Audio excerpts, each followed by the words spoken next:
بسم اللہ الرحمن الرحیم۔ پچھلے لیکچر میں ہم پڑھ رہے تھے کہ کس قدر ساسانی خاندان آمریت کا شکار ہو چکا تھا، اور انہوں نے اپنی عوام کے ذہنوں میں یہ عقیدہ راسخ کر دیا تھا کہ انہیں یہ بادشاہی عہورہ مزہ نے دی ہے، اور رعایا پہ فرض ہے کہ جس طرح وہ خدا کی بندگی کرتے ہیں وہ اپنے بادشاہوں کے احکام کو عہورہ مزہ کے احکام یقین کر کے بجا لایا کریں۔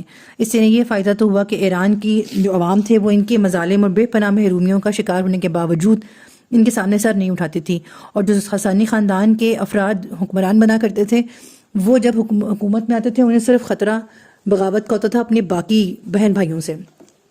تو وہ کیا کرتے تھے، جیسے ہی جو نیا بادشاہ حکومت میں آتا تھا وہ اپنے بہن بھائیوں کو قتل کرا دیا کرتا تھا، تاکہ یہ جو خطرہ ہے نا ان کو وہ خطرہ بھی بادشاہی کا دعویٰ کوئی اور نہ کرتے، وہ ختم ہو جائے۔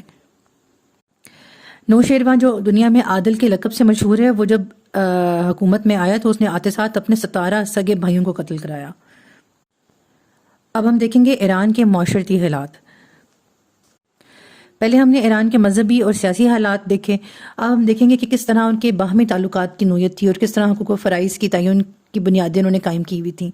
اس عہد کے ایران کی تاریخ کا مطالعہ کرنے سے یہ چیز بالکل آشکار ہو جاتی ہے کہ ایرانی معاشرہ مختلف طبقات میں منقسم تھا۔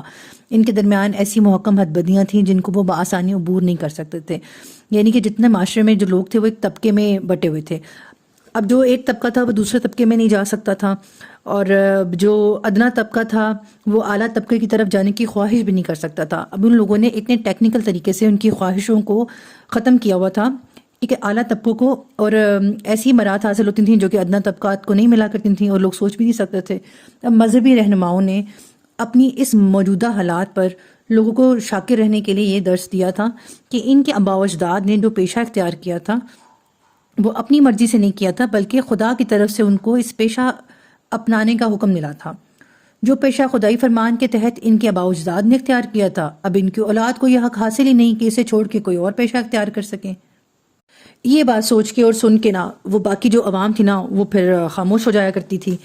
اس کے علاوہ مطلب جس طرح ہمیں پتہ ہے سوسائٹی میں اگر طبقہ ہو تو طبقے میں کیا ہوگا، جو اعلیٰ طبقے کا بندہ ہے اس کی ہر چیز میں امتیاز تھا، سواری میں، لباس میں، مکان میں، باغ میں، عورتوں میں، خدمت گاروں میں، ہر چیز ان کی نہایت اعلیٰ نسل کی ہوا کرتی تھی۔ اس کے علاوہ جو عمرہ تھے اور شرفاء کے خاندان تھے، ان کی جو پاکی نسب اور ان کے غیر منقولہ جائیدادوں کی محافظ بھی حکومت قانون کے تحت کیا کرتی تھی۔ اور شاہ ایران جو ہے اپنی نسب بندی کا اس قدر شدید احساس کرتے تھے کہ وہ صرف اپنی رعایا سے نہیں اپنے آپ کو بالادر سمجھتے تھے، بلکہ دوسرے ممالک کے حکمرانوں کو بھی اپنے ہم پلہ خیال نہیں کیا کرتے تھے۔ اس لیے وہ دوسرے ممالک کے بادشاہوں کی بیٹیوں کے ساتھ نکاح کر کے انہیں لے آتے تھے، اور لیکن کسی غیر ایرانی بادشاہ کو اپنی بیٹی کا رشتہ نہیں دیا کرتے تھے، اور جو عوام تھی اس کو یہ اجازت ہی نہیں تھی کہ وہ کسی امیر بندے کی جائیداد کو قیمتاً بھی خرید سکے۔ ایون کہ جو شاہان ایران تھے یہ حکومت کا کوئی کام بھی کسی نیچ ذات کے آدمی کو سپرد نہیں کرتے تھے۔ اب ایک مصنف لکھتا ہے کہ ایک دفعہ نوشیروان کو ایک رومیو کے ساتھ جنگ کرنے کے لیے پیسے کی ضرورت تھی، تو ایک بہت مالدار موچی نے کہا کہ وہ پیسے دے گا۔ ابھی پہلے لینا تو نہیں چاہتے تھے اس سے پیسے، لیکن خیر ضرورت تھی، اس تحت انہوں نے نہ کوئی معاہدہ کیا، اور اس مالدار موچی نے نہ اونٹ کے اوپر پیسے لاد کے بادشاہ کی طرف بھیجے۔ بادشاہ نے کہا کہ میں تمہیں یہ سارے پیسے بھی واپس کروں گا اور اس کے علاوہ انعام کے طور پہ ایک معقول رقم زائد ادا کروں گا۔ اب موچی نے اس کے بدلے میں کہا کہ بجائے مجھے آپ رقم زائد دینے کے آپ اپنے وزیروں میں میرے بیٹے کو رکھ لیں۔ اس بات کے اوپر اس بادشاہ نے وہ اونٹ واپس بھجوا دیے شرفیوں سے لدے ہوئے کہ جی میرا وزیر جو ہے کسی نیچ ذات کا نہیں ہو سکتا۔ اب جیسے کہ وہ لکھتا ہے کہ جب میرا بیٹا تخت نشین ہوگا تو اسے ایسے وزیر کی ضرورت ہوگی جو نیک بخت ہو۔ جب وہ جوتے بیچنے والے شخص سے مشورہ کرے گا تو اپنی دیکھنے والی آنکھیں اور سننے والے کان اس کے سپرد کر دے گا۔ ایسے مشیر اور وزیر کی وجہ سے عقل مند انسان کو حسرت اور نامرادی کے بغیر کچھ اور حاصل نہ ہوگا۔ اگر میں نے اس دستور کو یعنی نیچ ذات والے لوگوں کو وزیر بنانا منظور کر لیا تو میرے مرنے کے بعد لوگ مجھ سے نفرت کریں گے۔ اب یہ طبقات کا امتیاز صرف ان کا آپس میں نہیں پایا جاتا تھا، اس کے علاوہ وہ کیا کرتے تھے کہ جو ایرانی قومیت کے حامل تھے نا اور جو اصل باشندے تھے ان کا اور غیر ایرانی لوگوں کے درمیان بھی امتیازات کی ایک دیوار کھڑی کر دی گئی تھی۔ مطلب تنخواہوں میں فرق ہوتا تھا، اور ان کے کھانا کھانے کے لیے اگر ایک جگہ بیٹھا کرتے تھے تو وہ کہتے تھے کہ جی ہم ایرانی کہتے تھے کہ ہم کافروں کے ساتھ کھانا نہیں کھائیں گے، یعنی کہ جو زرتشتی مذہب سے تعلق رکھتا ہے ان کے ساتھ کھانا کھانا، اٹھنا بیٹھنا، ان کے سوشل بیہیویئر وہ ڈیفرنٹ تھے، اور کفار کے ساتھ یہ ان کے مطابق جو کفار تھے ان کے ساتھ ان کا رویہ فرق ہوتا تھا۔ نیکسٹ ٹاپک از خاندان۔ اب خاندان کی بنیاد تعداد ازواج پر تھی۔ ایک شخص کو متعدد بیویوں کے ساتھ نکاح کرنے کی اجازت تھی۔ ہر شخص اپنی آمدن کے مطابق بیویوں کی تعداد مقرر کر سکتا تھا۔ غریب آدمی کو ایک ہی بیوی پر قناعت کرنا پڑتی تھی۔ خاوند گھر کا مالک اور خاندان کا سربراہ ہوتا تھا، اور ساری بیویوں کو یکساں درجہ نہیں دیا جاتا تھا۔ ساری بیویوں میں سے ایک بڑی بیوی ہوتی تھی جس کو یہ کہتے تھے زن پادشاہی ہا، اور وہ باقی بیویوں سے افضل تھی، اس لیے اس کے جو حقوق تھے وہ بھی ڈیفرنٹ ہوتے تھے۔ اور جو باقی کچھ بیویاں تھیں جنہیں وہ کہتے تھے زن چارگاہی ہا، یعنی کہ یہ خدمت گار بیویاں ہیں، اور ان کے حقوق جو تھے وہ فرق تھے۔ جو ان کی خدمت گار بیویاں تھیں، ان کی اگر اولاد نارینہ ہوتی تھی تو وہ خاندان میں داخل ہوا کرتی تھی، اگر بیٹی ہوتی تھی تو یہ اس کو شامل نہیں کیا کرتے تھے۔ اس کے علاوہ ان کے یہاں بہت دستور تھا کہ عورتوں کی حفاظت کے لیے یہ خواصاؤں اور داشتہ عورتوں کو رکھا کرتے تھے، یہ ان کی سماجی زندگی کا لازمی حصہ تھا۔ اولاد کے بارے میں ان کا یہ دستور تھا کہ لڑکا جب تک بالغ نہ ہو جاتا اور لڑکی بیاہی نہ جاتی تو ان کی پرورش اور نگہداشت باپ کی ذمہ داری تھی۔ بچہ پیدا ہونے پر خاص مذہبی رسوم ادا کی جاتی اور صدقے دیے جاتے، لیکن لڑکی کے پیدا ہونے پر یہ دھوم دھام نہیں نظر آتی تھی۔ بچے کو نظر بد سے بچانا ضروری سمجھا جاتا تھا۔ بالخصوص اس بات کی احتیاط کی جاتی تھی کہ کوئی عورت اس کے پاس نہ آئے تاکہ اس کی شیطانی ناپاکی بچے کے لیے بدبختی کا باعث نہ ہو۔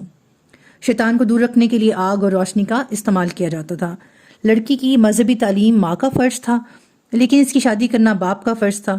اگر باپ زندہ نہ ہو تو پھر لڑکی کی شادی کسی اور شخص کے سپرد کر دی جاتی تھی۔ لڑکی کو خود اپنے شوہر کے انتخاب کا حق حاصل نہ تھا۔ منگنی عموماً بچپن کی عمر میں ہوتی تھی اور شادی نوجوانی میں کر دی جاتی تھی۔ 15 سال کی عمر میں لڑکی کا بیاہ جانا ضروری تھا۔ ایران میں یعنی کہ زرتشتی مذہب میں محرمات کے ساتھ نکاح جو تھا وہ جائز تھا، یعنی کہ بیٹی اور بہن کے ساتھ شادی کرنے کو مذہبی طور پہ جائز سمجھا جاتا تھا، بلکہ وہ یہ سمجھتے تھے کہ یہ بہت پاکیزہ شادی ہے، اس سے جو ان کے گناہ کبیرہ ہیں نا وہ ختم ہو جاتے ہیں۔ محرمات کے ساتھ شادی کا رواج اتنا عام تھا کہ وہ ایرانی جو زرتشتی مذہب کے علاوہ کسی اور مذہب سے منسلک تھے انہوں نے بھی اس رواج کو اپنا لیا اور بیٹیوں اور بہنوں کے ساتھ شادیاں رچانا شروع کر دیں، حالانکہ ان کے مذہب کی روح سے یہ فعل قطعاً ممنوع اور حرام تھا۔ ایرانیوں کے ہاں ازدواجی زندگی کے بارے میں چند عجیب و غریب معمولات تھے جنہیں کوئی باغیرت انسان سننے کے لیے بھی شاید تیار نہ ہو، لیکن وہ ان معمولات پر کوئی شرم محسوس کیے بغیر کھلم کھلا عمل کرتے تھے۔ اب جیسے کہ پروفیسر آرتھر لکھتے ہیں کہ شوہر مجاز تھا کہ وہ اپنی بیوی یا بیویوں میں سے کسی ایک کو، خواہ وہ بیاہتا بیوی ہی کیوں نہ ہو، کسی دوسرے شخص کو جو انقلاب روزگار سے محتاج ہو گیا ہو اس غرض سے دے دے کہ وہ اسے کسب معاش کے کام میں مدد لے۔ اس میں عورت کی رضامندی کا شامل ہونا ضروری نہیں تھا۔ اس عارضی ازدواج میں جو اولاد ہوتی تھی وہ پہلے شوہر کی سمجھی جاتی تھی۔ یہ مفاہمت ایک باضابطہ قانونی قرار نامے کے ذریعے ہوتی تھی، اور اس قسم کا معاہدہ انسانی ہمدردی کے زمرے میں آتا تھا، یعنی کہ ایک شخص نے اپنے ایک محتاج ہم مذہب کی مدد کی۔ اس کے علاوہ ان کے ایک اور رواج تھا کہ جب ایک شخص مر جائے اور اس کی اولاد نرینہ نہ ہو تو اس کے معاملے پر غور کیا جائے اور دیکھا جائے کہ اگر اس کی بیوی ہے تو اس کی شادی متوفی کے قریب ترین رشتہ دار کے ساتھ کر دی جائے، اور اگر بیوی نہیں ہے تو اس کی لڑکی یا کوئی اور قریب کے رشتے کی عورت کو اس کے قریب ترین رشتہ دار کے ساتھ بیاہ دیا جائے۔ اگر رشتے کی کوئی عورت نہ مل سکے تو پھر متوفی کے مال سے مہر ادا کر کے کسی غیر عورت کو اس کے رشتہ دار کے ساتھ بیاہ دیا جائے، اور ایسی شادی سے جو لڑکا ہوگا وہ متوفی کا سمجھا جائے گا، اور جو شخص اس فرض کو ادا کرنے سے غفلت کرے گا وہ بے شمار جانوروں کے قتل کرنے کا ذمہ دار ہوگا اور ہمیشہ ہمیشہ کے لیے متوفی کی نسل اور نام کو مٹائے گا۔ اہل ایران کا اولاد کی تربیت کا طریقہ کار۔ بچہ 5 سال تک ماں کی حفاظت میں رہتا، پھر باپ اسے اپنے آغوش تربیت میں لے لیتا۔ 7 سال کی عمر میں اسے مدرسہ میں داخل کیا جاتا اور تعلیم صرف اہل ثروت کے بیٹوں تک محدود تھی، اور کاہن عام طور پر معلم کا فریضہ سر انجام دیتے تھے۔ سارے طالب علم عبادت گاہ یا کاہن کے گھر میں جمع ہوتے۔ ان کے مسلمہ قواعد میں سے ایک قاعدہ یہ تھا کہ کوئی مدرسہ شہر کے قریب قائم نہ کیا جائے تاکہ بازاری لوگوں کی بری عادات قذف بیانی یعنی جھوٹ بولنا، گالی گلوچ، دھوکہ دہی وغیرہ ان معصوم بچوں کے اخلاق کو متاثر نہ کرے۔ نصاب تعلیم یند اور اس کی شروح تھیں۔ یند وہ کتاب ہے جو ان کے خیال کے مطابق زرتشت پر آسمان سے نازل ہوئی۔ اس کے علاوہ مدرجہ ذیل علوم پڑھائے جاتے تھے جیسے کہ دین، طب اور قانون۔ پڑھانے کا طریقہ یہ تھا کہ جو پڑھایا جائے اسے وہ زبانی یاد کرتے، اور عام رعایا کو یہ 3 چیزیں سکھائی جاتی تھیں: شہ سواری، تیر افغنی یعنی تیر اندازی، سچی بات کہنے کا سلیقہ۔ ابتدائی تعلیم کے بعد اہل ثروت کے بیٹوں کو 20 یا 24 سال کی عمر تک مزید تعلیم دی جاتی۔ بعض کو خاص عہدوں کے لیے تیار کیا جاتا اور بعض کو مختلف صوبوں میں گورنر کے فرائض انجام دینے کی تربیت دی جاتی تھی، اور ان سب کو فنون حرب یعنی کہ فنون لڑائی جنگ کی تعلیم دی جاتی۔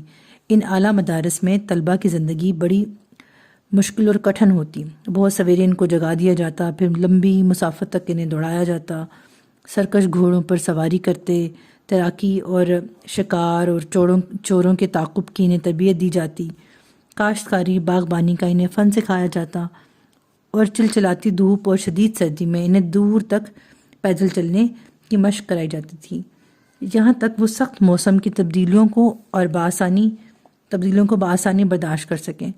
انہیں خشک اور سادہ غذا کھلائی جاتی تھی، اور انہیں اس طرح دریا عبور کرنے کا ڈھنگ سکھایا جاتا تھا کہ ان کی زرہیں اور کپڑے پانی سے تر نہ ہوں۔ اب انشاءاللہ نیکسٹ لیکچر میں ہم ایران کے معاشی اخلاقی حالات اور ان کا نظام عدل و انصاف کور کریں گے، اور اس کے ساتھ ہمارا انشاءاللہ ایران ختم ہو جائے گا، پھر ہم یونان شروع کریں گے انشاءاللہ تعالی۔ انشاءاللہ ملتے ہیں اگلے لیکچر میں۔ اللہ حافظ، جزاک اللہ خیر۔